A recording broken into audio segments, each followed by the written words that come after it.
This message is brought to you by Timothy Conference. Now, I am not someone who have too many mentors in life. My first mentor, blessed memory, incredible man, Reverend Tony Ate, who passed on in 2014, was my mentor for 14 years, from 2000 to 2014. And after that, I have a brief stint with 2-3 people before I formally submitted to my mentor in December, and trusting that relationship would last as long as it should go.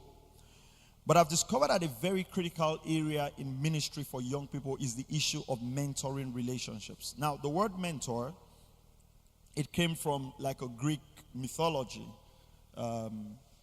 Odysseus, he was going to war, and he put his son under the charge of someone called mentors to teach him. So primarily, mentorship is about instruction, is about teaching. Now, if you go to the dictionary, it says he's an experienced and trusted advisor. That's the noun for mentor. An experienced and trusted advisor. And the verb of it is to advise or to train someone, especially a younger colleague. Now, where I found out that a lot of people miss it, especially we young ministers, when it comes to the issue of mentoring, is the indicators. For instance, what do you look at when you need a mentor? And most times you've heard people say, well, if somebody doesn't have something, he cannot impart it to you, which in a way can be true, but which in a way also cannot be true, if you look at it depending on the perspective. So I'll give you an example. Pastor Banky is my mentor. He doesn't have a church. He doesn't run a church. It doesn't mean that I cannot have a large numerical church because he doesn't run a church. Because what I actually need from him is the substance and the wisdom that God has given to him. So the reason I say this is because of this, many of us have despised quality people who could mentor us because we're just looking for our own indicators of success. So the first thing is that, does this man drive a car? Does he have a jet? Is his church large? Does this happen? Now, I want to say this. We are not against all of that. It's not that someone is against it. We're just saying that these things have to be in the right priority. And that these are not the measures of how to choose a mentor. So I want to look at Paul and Timothy. Let's go quickly to 2 Timothy chapter 3 and verse 10. 2 Timothy chapter 3 and verse 10. And I want to read 3 translations of the Bible. The NIV. You, however, know all about my teaching, my way of life, my purpose, the faith, patience, love, endurance. The Amplified says, you have closely observed and diligently followed my teaching, conduct, purpose in life, faith, patience, love, steadfastness. The New Living Translation says, but you, Timothy, certainly know what I teach and how I live and what my purpose in life is. You know my faith, my patience, my love, my endurance. I'd like us to stick with the New Living Translation. But you, Timothy, certainly know what I teach. The first qualification of choosing a mentor is, what does he teach? What does he teach? That means I cannot have a mentor who I haven't listened to his teachings. I cannot have a mentor who I haven't listened to his teachings, who I'm not listening to his teachings. When I met my mentor, the first thing I did, I took a hard drive to his house. And I said, give me everything you've taught. And I got all his messages.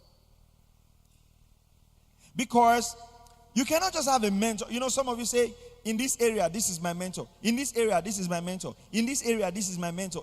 You have 10 areas, you have 10 mentors. You will end up confused. It's like having the head of a lion, the wing of a dove, the legs of an ostrich, the chest of a hippopotamus, the backside of an elephant. What creature is that? And it's all because we want to be choosy about certain areas. You have followed my teaching. A minister cannot be separate from his doctrine.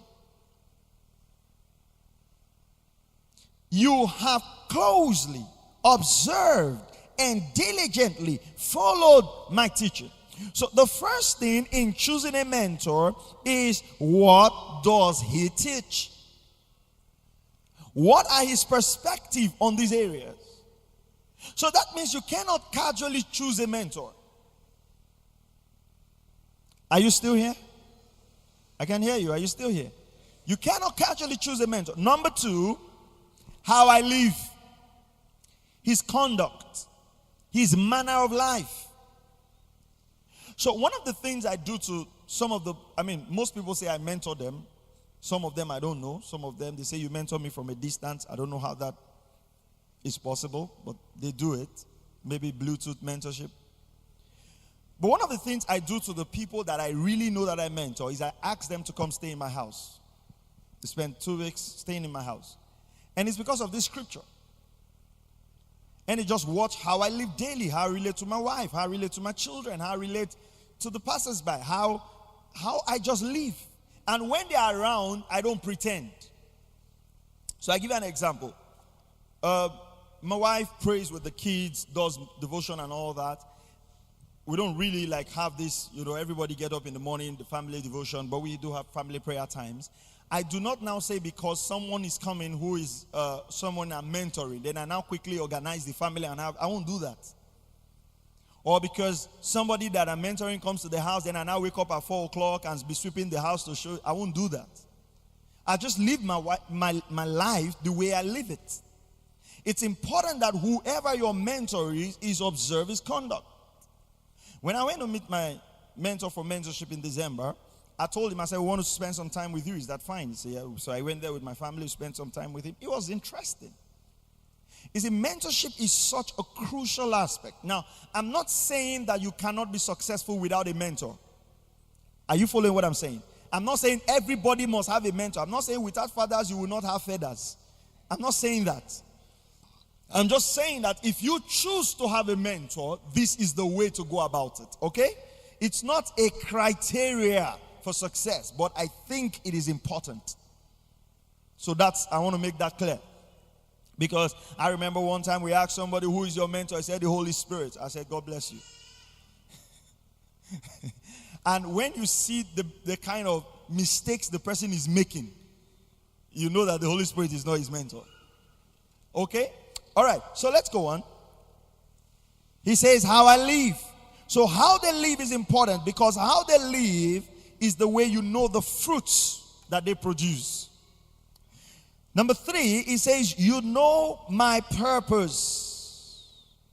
What my purpose in life is. So for everyone that is your mentor, you should be able to know what their purpose is. What's their purpose? What's their aim in life? What are they about? So these are not just casual decisions. These are not decisions that you heard someone in a conference and you just run after them. You have to do your research. Does this person's purpose fit in line with what God has called me to do? Because if it's not in line, then you're going to have a bit of challenges. What's his purpose? I understand the purpose of my mentor. I understand what his heartbeat is. What his passion is about the gospel. These are things. So you see, Paul did not tell Timothy, you know the kind of house I live in. You know how many countries I've preached in. You know how large our auditorium is. He says, no, you know my doctrine. You know what I teach. You know how I live. You know my purpose in life. You have found out the curse for which I was chosen. Can you say these things about your mentor? In these days of social media, we can be easily carried away. God save us with Facebook. You know, I read some things and I laugh. You need to have mentors in your life that when you post certain things, they will send you an inbox and say, take that thing down. It's unnecessary. You don't need people who validate you. You know, you don't need people who say, go baby, go, you're the next big thing, catching coma of our generation. You should have people who their purpose is set on a definite aim. And because their own purpose is set, they can help you to align your purpose. Inasmuch as your mentor should be excited that you're successful, your success is not what should impress your mentor. You need someone that when your heads are in the cloud, he can press your feet down to the earth. We don't just need someone to stroke our ego. We don't just need yes mentors. Or we don't need, we are in a selfie generation. We don't need selfie mentors just to snap and put on Facebook and say, hey, guys, I know him. And thank God for Facebook. Whatever you post, even if you go on Facebook and say, I'm the most stupid person in the world, you say, wow, I never knew. You get like 1,000 likes because they like anything. So when you post with a top star, say, that's my mentor, they say, you have gone forward. In fact, you have finished your race. There's no need to run anymore. This thing about mentorship is not celebratory status. It's not saying, I have his number. I can call him anytime. Okay, let me just call him now and see. Say, how are you, sir? I say, I just called to hear your voice. Nonsense. That's not it. This is something set up to help train us so we can fulfill purpose. Mentorship is about destiny. And we shouldn't take it carelessly. I know some of you change mentors every month. When you say, oh, what about that guy? Say, I don't mind him. I know more than him. What's the next one? You know my faith. You know my faith. Number 2, my patience. My patience. I like this one about patience. You know why I like this about patience? Sometimes, if you do not know the story of your mentor, you cannot appreciate the work of God in your own life. So I'll tell you something about Pastor Banky. He was telling me the first time he went to Enugu to start the ministry, that himself and his wife had to fold over 10,000 tracts to distribute until their hands were literally paining them. That's how much work. Have you heard about the patience of the man who is your mentor? Does he tell you about the patience? Or you have a mentor who tells you that, I don't even pray for long anymore. Once I call God, he answers. I have a personal code. If I go and start this church, give me 2 days, 1,000 people. Do you have someone that every time you listen to, you get frustrated about your own progress? Because they don't tell you about their patience. All they tell you is, man, no. If I'm in that place, the city will hear us. And you are even struggling to hear your own self. Because there's so much echo in the room because there are no people that you can't even hear yourself when you preach. It says, you know my patience. Do you know the patience of your mentor? Your mentor is not to impress you with his own success, if permit me to use that word. He's not to impress you with his own achievement. It's to show you his patience. Because I'll tell you something this afternoon, guys and ladies. There's no shortcut to ministry. Ministry is labor. Are you following what I'm saying? There is no shortcut. There's no, I just sowed this seed and my church exploded in growth. The same way it exploded in growth, it might implode. It might self-destruct. Patience. Can we learn patience? One of the things that have helped me a lot to learn patience in ministry is just by following my father. Because I was there when my dad planted all the churches. I just learned patience by nature. Some of us have never learned that. We pick Fourth Dimension. We pick this book, Church Growth Made Easy, Church Growth Understanding, and we read those books, and we read those books. We change the name of our church to Mega Church. We do this, the place where people gather. We do all kinds of things. And after all said and done, there's still 2 people on a Sunday morning, 1.5 person on a Wednesday, because the other person just comes to church to charge his phone. He knows that light is going to come on. So whatever you are teaching is your business, just charging his phone. And then when he finishes, he collects half of the transport they gave you to go home. Say, Daddy, there's no transport, sir. And you're wondering why all these things in the book are not working. It's not that they are not working. There is the patience of ministry. There's something in God's vocabulary called patience, called waiting, called being faithful, even when there's no obvious, in quote, result. Just knowing. You know the reason some of you are trying to back out for ministry is because you have an option. You know, someone like me, I can't even think of what else I should do. Like, what should I do? You know, it's gotten to a point in my life, I just think that I can't even walk anywhere. Like, what should I do now? Go stay in front of the bank? To do what? You know, if I walk into a banking hall, I'm seeing a church like, oh, this place, we can put the pulpit here. We can use it for children ministry. That's what I see. I walk any building I see like, oh, we can use this for meetings. We can do camp meeting here. That's what I see. Do you want to go meet the manager in the office and say, sir, I think this place would be good for counseling. And you actually brought a teller for the manager to sign. You have an option. This thing is not that if this does not work, I'll try something else. No, there is a call on our life. There is a cause we have been chosen to follow. This thing was put in us before the foundation of the world. We can't help it but preach the gospel. We can't help it but plant churches. We can't help it but hold meetings. This is not about, oh, if they don't accept me, I will go do something else. No, if they don't accept, we keep preaching and keep preaching and keep preaching and keep preaching until they accept. And even if we lay our lives down, we'll be rewarded for being faithful. It's a mark of a high calling. There are no options. This is not about after 5 years, if I don't make it, there's no making it.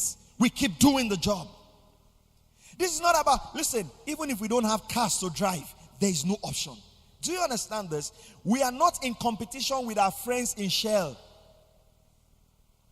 We're not in competition with our friends that, oh, you were in the bank and I'm in the ministry. Give 2 of us 10 years. If my God will not surprise you. No. We are not in a merry bet.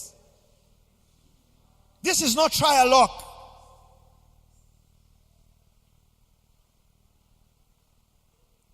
There's a passion that has gripped our heart for the call. And this is what we will all be known for. Until ministry becomes that to you, you will not know the patience of ministry. Ladies and gentlemen, this thing called ministry is going to take time. Are you hearing what I'm saying? It will take time. You know, some people look at me and say, oh, you're young, you're doing exploits for God. I got into full-time ministry in 2007. Never done any work in my life until date. That's 10 years of working with my dad. And you just got in 2 years ago. So, oh man of God, I saw you in Kenya. I saw you in South Africa. I tap into that grace. Can you spend some more years? But I believe that this is a time for speed. That what took you 10 years will take me 6 months. Go on.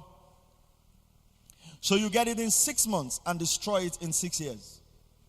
So after 6 years, we'll look for you in the space of ministry. We can't find you. Am I saying that we all have to go through the process? I don't know what God's plan is for you, but I just want to tell you to be patient. For some of you, it's a word of knowledge. Just be patient. Just stay there. Hold your ground. Like I used to encourage young ministers, even if everybody is going away from you, don't lose your own ground. Stay there. If nobody shows up in church, know that you will show up. Don't close shop. And I say this also. If nobody believes in your call, would you also doubt yourself? If nobody says you are called, would you also doubt the call of God in your life? Would you also throw the call of God in your life away because nobody believes in you? The first camp meeting I held, where's Pastor Zuka? Or Pastor Nosko? The first camp meeting I held, that was how many years ago? Like 6, 7 years ago. Someone gave myself and my wife a bag of rice for Christmas. And I didn't know how we are going to get food for the camp. And you know what happened? I saved that bag of rice. It was like a bag of rice dedicated to the gods. I could see the bag of rice, but I could not touch, even when we needed rice. How many of you remember the first camp meeting? At Okoro, what was that? Okokoko, right? Nehemiah Primary School, Secondary School in Okokoko. I saved that year camp meeting was Easter. I saved that bag of rice from December to April. Just to have food. The question is, why was I doing camp meeting? I don't even know why.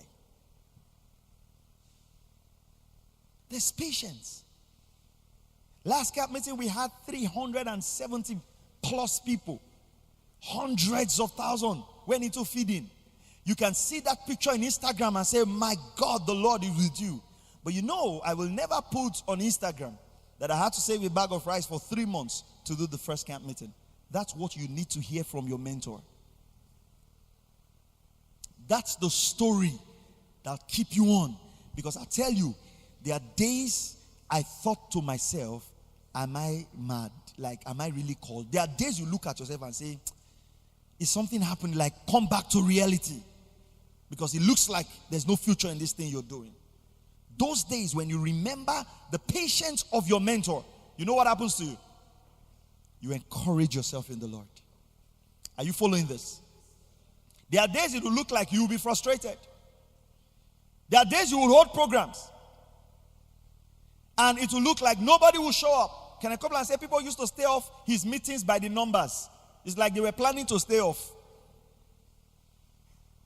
You've known my patience.